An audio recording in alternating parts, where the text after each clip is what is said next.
Multiplayer has been nothing but pure chaos over the last week, and I thought just the ballista was bad because everybody was using it, but people have found ways to go and get very high score streaks, like score streaks that require an insane amount of score, and being able to get them with like basically no kills. And that's by using certain perks combined with some field upgrades, just basically give you infinite score.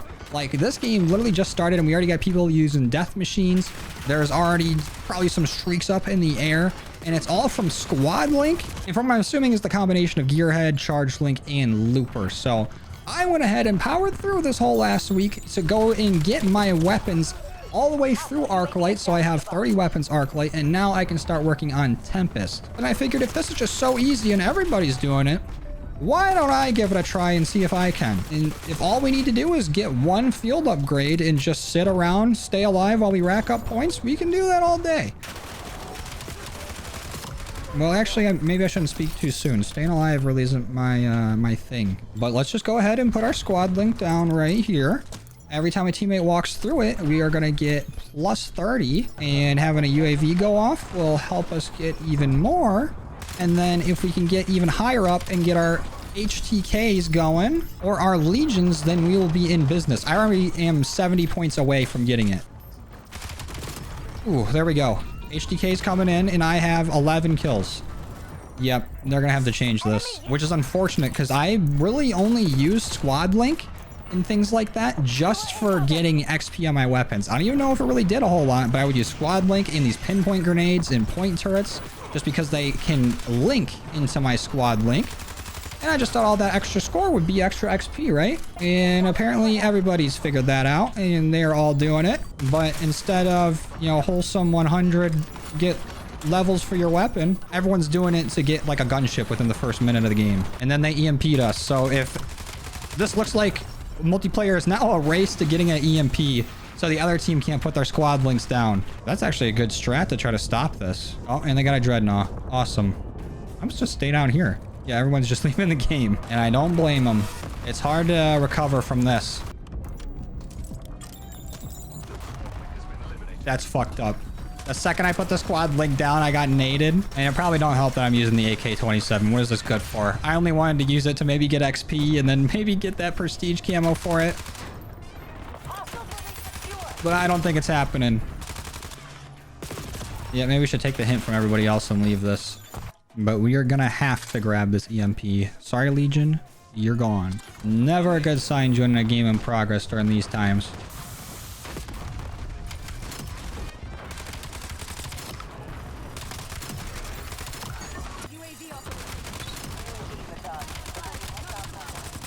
Hold on. Maybe we don't even need those score streak exploit, whatever the hell you want to call it. We can get these the old-fashioned way with kills.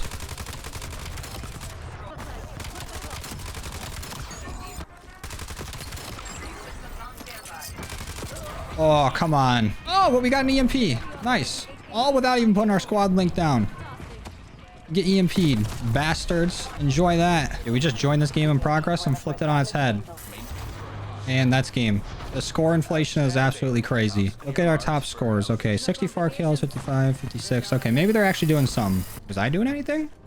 29-13? That's not terrible for joining in progress. Okay, but now that we've seen that works, what if we try to run counter to it?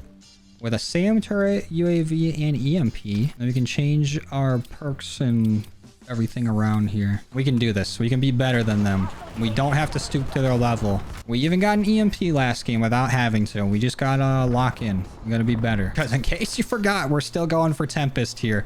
We need to get 5 kills without dying 3 times. Which shouldn't be the hardest thing in the world. But again, this is me we're talking about. But the reason for me going and doing all my off-screen mining to get Arclight on 30 guns is I felt like we've been doing Arclight for too long. Like, every video's been Arclight, and then also I've been kind of getting these out later than I intend to, especially when we do our Gamer Guide to Sports Talk segment, where I'm talking about stuff that is basically old news by then. Like, I uploaded a video and then that same day it's like, oh, the Lions hire a new offense coordinator, whatever happens, you know. I was a week behind on the sports talk. So this time I just took the week so we can get ahead on our camo grind and so that I can record it right when the games get done, because today is Sunday. Well, I guess it's probably Monday now, but the NFC and AFC championships just happened, and yeah, we are getting into Gamer Guy Does Sports Talk. Hello, how you doing? Well, before we get into those games, let's do a quick recap of what I haven't talked about in between these last two multiplayer videos. The divisional games were last week, and there wasn't anything too crazy besides like CJ Stroud shitting his diaper. His diaper got completely full, and he just walked around with doo-doo in his pants for a little bit. Him going against the Patriots did not go well for him. I got people asking what has happened to CJ Stroud. In the Bills, they had a very perplexing 48 hours when it came to their divisional game, and then what they decided to do after the fact, where they had another heartbreaking loss in the playoffs as a close game against the Broncos. And it was just another season of the Bills kind of falling short. A lot of people wanted to blame that game on their kicker, which, you know, there's, you can put some blame there, but I feel like a lot of it really was on Josh Allen. Like, they lost the game by 3 points in going into halftime. Like, they got the ball 3 seconds left, and he decided to play hero ball and try to run around with it, you know, make something happen, and then just kind of lateraled it right behind him, just fumbled it completely backwards, gave the Broncos the ball, allowed them to kick a field goal before half, and then had to fight for their life to stay in the game. They did. It got close at the end there. There's that controversial, you know, interception catch with Brandon Cooks. And I feel bad for Brandon Cooks, because that guy's been traded like a million times. He's been on 800 different teams. But even his reaction to the play happening, he thought it was an interception. In my opinion, it's an interception. In the game opinion, it's an interception. And, you know, I get it. We've seen things like the Fail Mary or whatever, where like both players come down with the ball, and then in that case, in a tie, it goes to the offense. But I don't think it was a tie at all, maybe for a few seconds in slow-mo or whatever. But if the play happens and the defender comes up with the ball, like, and it all just happens like that, I think it should probably go to the guy who stands up with the ball. Like, I don't think we got to overcomplicate it. Let's, who got the ball has had the ball, and it's theirs. And also, what a heartbreaking way to end that game. You know, I hitched my wagon to the Broncos for this playoff run, and I'm sorry that I ever did that. Especially sorry to Donuts. And just because I decided to hitch my wagon to it, then all of my sports luck went along with it, and then Bo Nix decided that was a perfect time for his ankle to break. It was on like the second to last play of the game, so that was cool. But even after all that, even after the Bills only lost by 3 points, they decided, you know what, let's nuke this thing. Let's fire Sean McDermott, their head coach, who's been with the team for like basically as long as Josh Allen's been there. I think he was there for a season before, you know, with Tyrod Taylor, and actually like led them to a playoff game with Tyrod, which was like the Bills' first playoff game in however long. And they decided, since they can't get over that hump or whatever stopping them from taking it to the next level in the playoffs, they thought it was Sean McDermott. So they're like, get out of here, we don't want you anymore, which is absolutely nuts to me. And not only that, they decided to have a press conference where their owner just shows up, says like the craziest shit. They also, from what I've heard, promoted their GM, who has put together these, you know, less than, you know, what's expected in terms of like roster development, like getting actual players to build around Josh Allen, and kind of just phoned it in.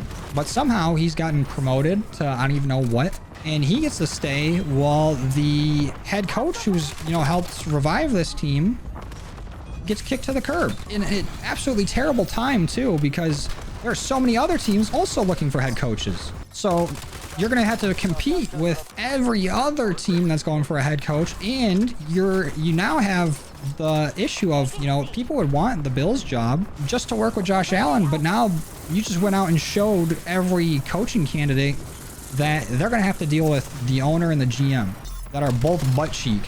Oh, and we got our first Tempest. Let's go. That was a very anticlimactic way to get it. That's beautiful. I actually cannot wait to throw that on a gun. I want to see that. I've only seen it in menus. I don't even think I've ever seen anybody use it in game. In perfect timing. Ooh, that looks nice. That's pretty. It's even got like the arc light. It basically has a secondary color to it. Okay. That's not a bad camo, but once I get singularity, I don't know if we'll be seeing it a whole lot. That's the curse of the second to last mastery camo, is that once you get it, you're so close to getting that mastery that you're going to keep pushing and doing different weapons. So you're never really going to be using a weapon that you actually got that second to last camo on. And then by the time you get the mastery, you're going to be using that instead. But anyways, back to ball. So speaking of coaches and hirings, you know, Sean McDermott gone. It sounds like from everything coming out that he's just going to take time off of coaching, like a year off of coaching, which I get. You know, you just fucking, you did all that for a team and then they just decided to kick you out. You know, go live life for a little bit, because all the, probably the coaching jobs that you might have wanted have been taken. Like the Ravens hired, Mentor, I think Jesse Mentor is his first name, the DC for the Chargers, or former DC for the Chargers. He did a great job with them last year. Their defense looked great. And then for some reason, the Steelers hired Mike McCarthy, which I don't know why they did that. I mean, I get it. He's a pit. Why do I always do this on this map? But he's a Pittsburgh guy, a Yinzer, if you will. And he's been a fan of the team forever, like growing up as a fan of the team or whatever. He's an available head coach. He didn't do terrible with the Cowboys. He had like 12-win seasons with them. So it's not like he's like a bum of a coach, but I thought they would, you know, go with the traditional way that they've been hiring coaches there in Pittsburgh, where they get like some first-time head coach that was a former defensive coach and have them be there for a decade plus. But Mike McCarthy it is. There's probably some other head coaching hirings that I'm forgetting about. But the big thing that was going on in Lions world, and I guess everywhere else that needed an offensive coordinator, was Mike McDaniel becoming available, being let go from the Dolphins. And everybody wanted him. I wanted him real bad too. And Lions ended up going in a different direction. We ended up hiring Drew Petzeg, whatever his name is. The first thing I saw of it was not even in like an announcement that like from the team or whatever, like, oh, we hired this guy. It was someone saying, oh, hell no, we got NoHo Hank as our offensive coordinator, which is not usually a good sign. He's the former OC of the Cardinals. And Cardinals, not a great team last year, not a great team last few years. And a lot of Cardinals fans were happy that he was gone, and they are glad to get some new faces in there. I would be too. But I saw a lot of people either like clowning on the Lions or like Lions fans pissed about the hire, because we could have had, you know, people would be like, man, I would have rather had Arthur Smith over this, but Arthur Smith is going to go coach in college or whatever. And I personally wouldn't have wanted Arthur Smith, but like, you know, there's other options out there.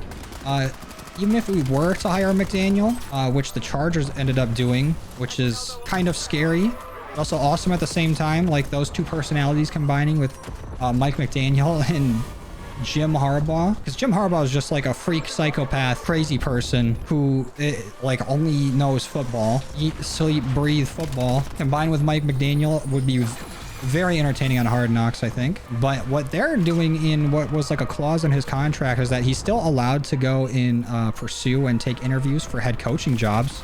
So even though he's signed as the offense coordinator of the Chargers now, that if he ends up getting a head coaching position, then he's going to leave. And I know a lot of people would have been, you know, overreacting or would have been pissed here if, you know, we did sign Mike McDaniel, but he's still going out and taking all these interviews. And then if he ended up going somewhere else, then we'd be extra pissed. Because imagine you think you got the best offense coordinator, or like, you know, on paper, the best offense coordinator hire, and then he's only there for like not even a month and goes and signs with another team to be their head coach. Like, I'm all about it, you know, go get your bag or whatever, but I would be pissed, because then that would just put you behind on the offense coordinator search, because maybe some of your other options would have signed elsewhere knowing that they're guaranteed to get the job. But a lot of people are looking at like the Cardinals offensive numbers and being like, this Drew guy, not a big fan, don't want him here. Cardinals suck, therefore he suck, which I don't think is a fair assessment. They're working with Kyler Murray, who I thought could have been insane in the NFL. I don't know what's happened with him, but he's not putting up the kind of numbers that we thought he would. And, you know, the rest of the offense, I can't even name a weapon on there besides like Marvin Harrison Jr. and what, Trey McBride, is he there? And I don't even know any of the running backs, to be honest. I haven't watched a whole lot of Cardinals games. But I'm thinking that they brought him in to kind of help with the run game, which was very, very lackluster in this last year. Not only with our offensive line problems, which definitely need to be addressed, but just like, I don't know, the scheming for running the ball just seemed very like vanilla. It was like missionary with the lights off running the ball. And we had a polycule of running backs and we're only, you know, sticking with the one. So I'm thinking we brought him in to help, you know, reignite the run game and add that into our offensive scheme. Because I feel like a lot of our offensive scheme is made by Dan Campbell and like his offensive philosophy. And maybe like Mike McDaniel wanted to go like in a different direction and use like, you know, his system, go more like West Coast with it instead of more of like a play action pass offense. But I'm not gonna pretend like I know anything near that level of football knowledge. If I did, I'd be doing that instead of this. So we're just gonna have to wait and see, because everything, you know, during the off season, we always have off season champions of, you know, who signed the players that look the best on paper and who's got the best coaches on paper. And we end up with, you know, Patriots, Seahawks in the Super Bowl that nobody had guessed going into this season. So that brings me into this week's games, or today's games, or yesterday's games, whatever the hell's going on. We had Broncos, Patriots, and Seahawks, Rams. Obviously, I was pulling for the Broncos. I wanted them to win, but my sports luck attached itself to the Broncos, and they ended up losing 10-7.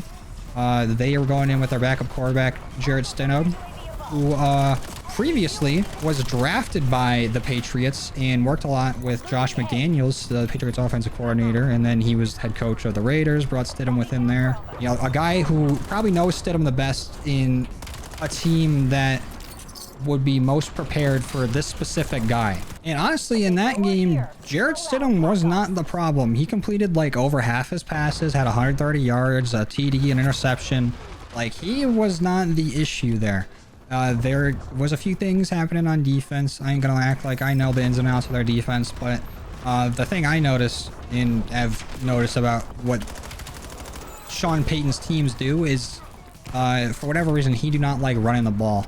He said, I hate running the rock. We are not doing that. He likes to use like short passes as like the extension of the run game, is basically like runs, even if, you know, whatever running back's off to a hot start, or just what running backs like to do, or a lot of them say, is that they like to just keep getting the ball. Obviously, everyone wants to keep getting the ball, but like they need to get into a rhythm throughout the game, not get like 3 carries one drive and then none for the next 2, or like constantly swapping out with another running back who's also not really getting any carries. And then you just become like very one-dimensional. Like their first drive looked great. Stidham had like that long pass to like Mims, and they went down and scored. And they started out hot, but that game was always going to be like a defensive slugfest from the start.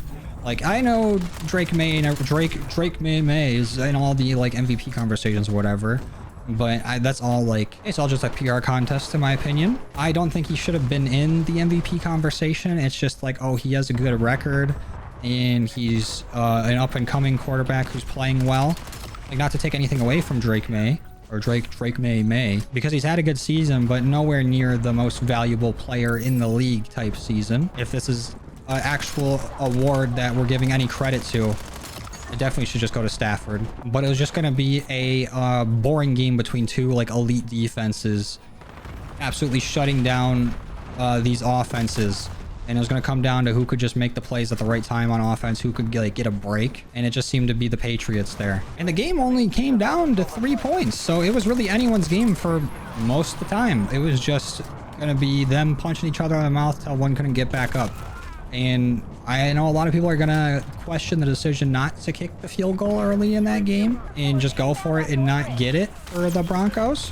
But there was, what, like 3-4 missed field goals in that game already. And I know the weather got worse as the game went on, and it was probably easier to make that field goal earlier in the game when they had the opportunity. But honestly, you go and you get that, you put that Patriots team in such a bad spot and take so much momentum that you could have had the game right there. Like, it would have been 14-7 for most of the game. And everyone's going to call you a genius if you go for it and you get it. And you're going to have big nuts and you're going to plop it down on your opponent. But if you don't get it, you're a moron.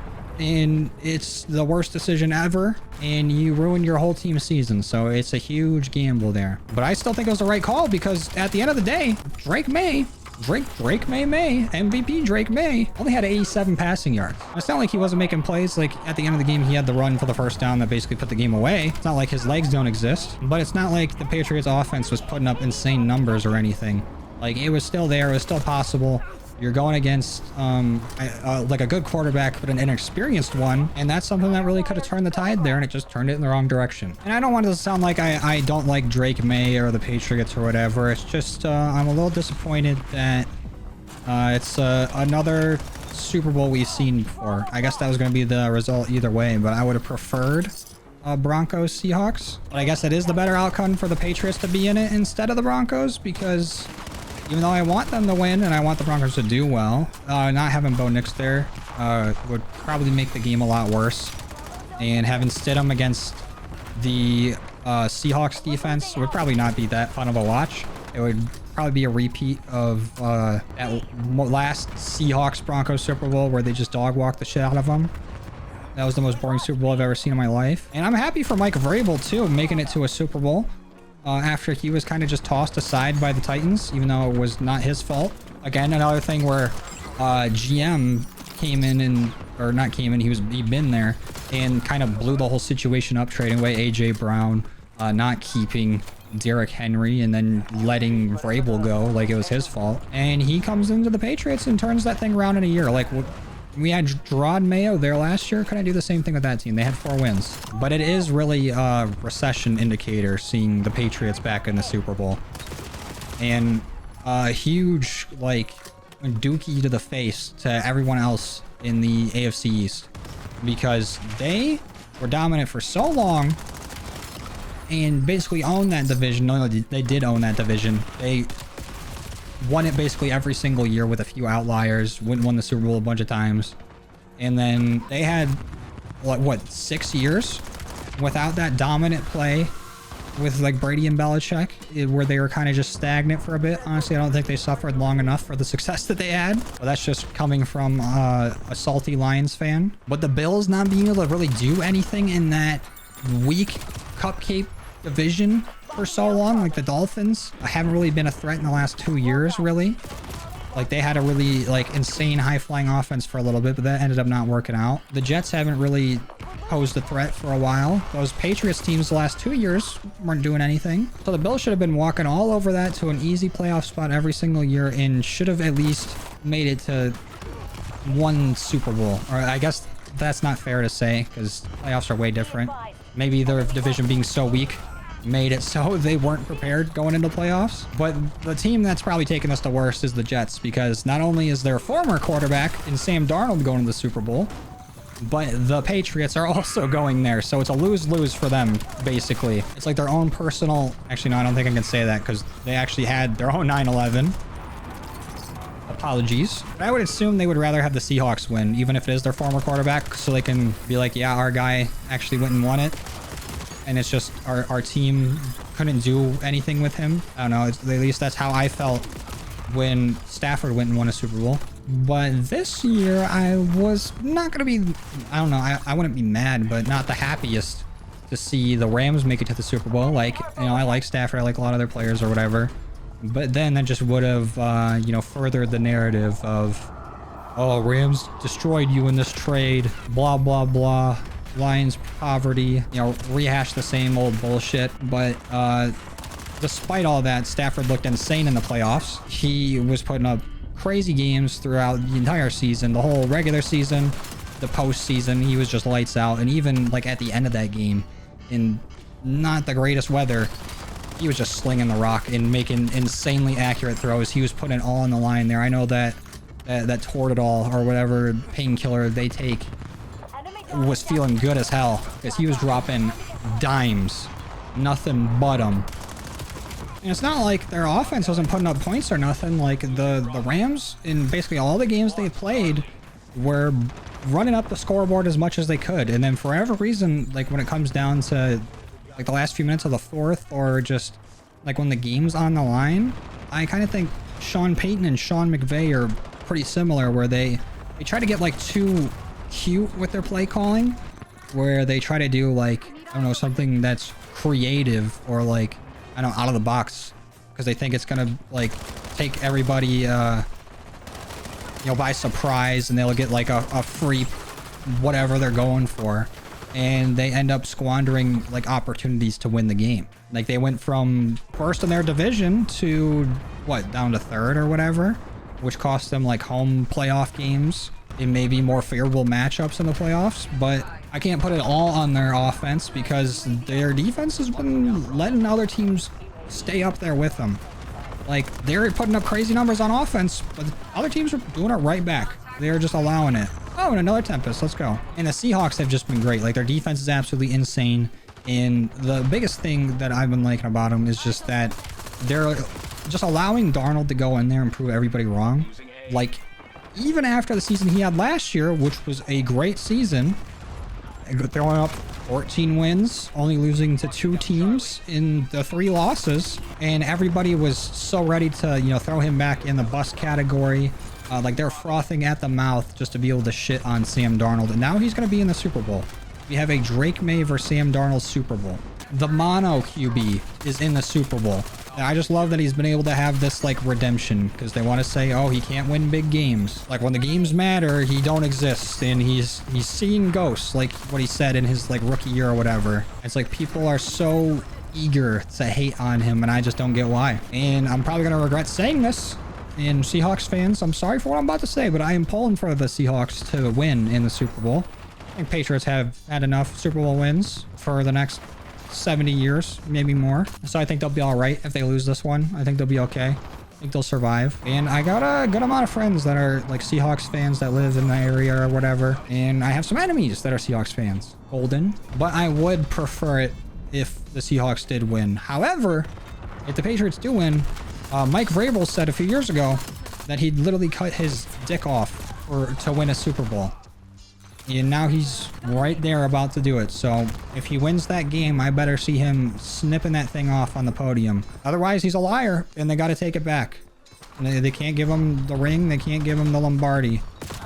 It's not going to be allowed unless he follows through on his promise. And I definitely feel like that's going to be like some media day question for him. Be like, are you actually going to do it? And he's going to laugh about it. He's going to be like, yeah, I will. And honestly, we should have seen that the Seahawks were going to win that game after the Patriots won. Because it was a Mike versus Sean head coach for both championship games. And once one Mike won, the other Mike had to win. So we can get Mike Vrabel versus Mike McDonald.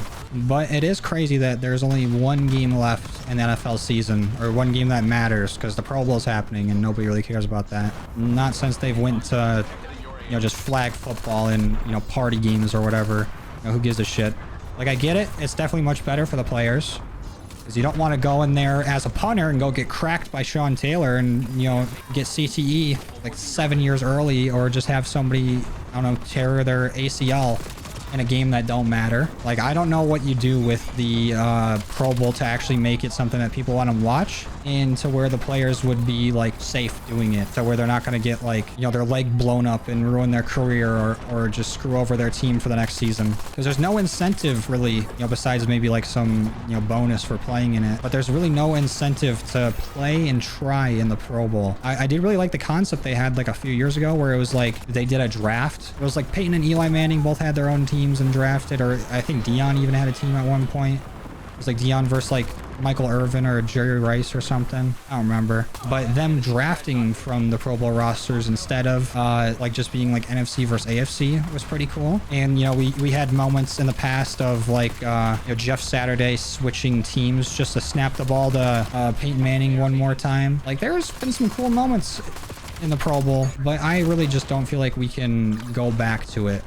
It's how it was. What's even crazier than there only being one actual meaningful game left in the season is that there's a good chance we could have singularity by the time the football season ends. And that would be the fastest I've gotten a multiplayer mastery camo maybe ever. Last year, I got it like a month or two before the game ended. Got it kind of late in MW3. I think we got it in a decent amount of time in MW2 because there wasn't really that much else to do besides play ranked. I did not do it in Vanguard. I think I might have done like 1 or 2 guns, and that grind kind of just pissed me off. The camo looked cool though, and the gameplay was fine in multiplayer. In Cold War, I got in a pretty decent amount of time. I think we got it done in like maybe February or March, which is not too bad considering I was making a video on basically each individual weapon going through it. And then I might have gotten it done pretty quickly in MW 2019. I think I got it done before Warzone came out, but that was a completely different time where it was lockdown I was not doing nothing besides working and playing that. There wasn't any other camos to grind in that game. And it was like my first time really grinding a camo in COD, and I fell in love with that whole process. And I didn't even start making videos on that game until after I had Damascus. Let's not count the chickens before they hatch, or whatever the hell the saying is. See, I can't even fucking speak. We still actually got to go and unlock singularity. We're making good progress so far, at least comparatively, but it would be nice to have it done before ranked comes out. That way I can play ranked and not worry about being like, oh, I'm playing multiplayer but not going for multiplayer camos. And I'm actually kind of excited for ranked, especially if they loosen some of the usual restrictions on it. Like I've been seeing people use snipers and things like that. Snipers always feel like a lot of fun in like ranked settings, like they could be. And the CDL rule set is always super limited, where it's only, you know, everyone's only using like 2 weapons that only have 4 attachments, and like the only thing you really change is maybe 1 perk in whatever nade you're using between just a normal nade and a Semtex. But we also got to go for Nexus Horizon. I got to get started on that Warzone grind, so I have a feeling it's going to take a minute because we already got Genesis done. We are knocking on the door to getting Infestation done, and Apocalypse might be standing in the way of it. And then we got all those prestige camos to go for. We got a lot of camos to grind in this game. And that should be one right there, right? Come on, I know you want to give me Tempest for that. Okay, let me get cladded instead. Oh, we need 1 more Bloodthirsty. Oh, and actually, something that's sports ball and COD related. Wasn't Kyler Murray in FaZe? Does he know what's been happening over there? Because he had like, there was a whole ordeal where there was something in his contract where he had to watch a certain amount of film hours, and people thought it was because he was playing too much COD. So is he still with them? Is he the only standing FaZe member? Him and Banks? Or what's going on with that? Maybe the whole organization falling apart is what's really been hurting his play. And I don't really think that's something people have been taking into consideration when talking about Kyler Murray. He's going through a lot right now. And I guess since there's probably a pretty good chance they end up nerfing the Ballista or any sniper into the ground, maybe we should try to get Tempest on it before it's too late. Tactical nuke incoming. Oh, no way we're getting nuked on. Oh, well, I guess it's not that unbelievable. I'll take it. Burn me up, Scotty.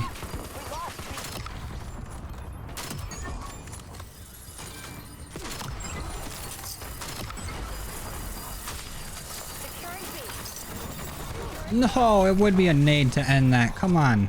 I was feeling it. I was there.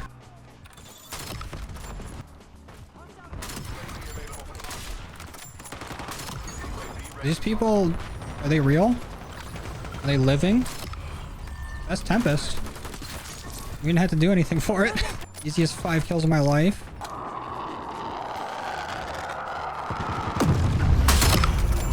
That EMP just went off and my monitor turned off. I think I'm good, actually. I'm leaving this game. If that's not a sign to wrap it up, I don't know what is. And before we get out of here, let's just bask in the glory that is our first few Tempest weapons. We now have 4 weapons Tempest out of 30.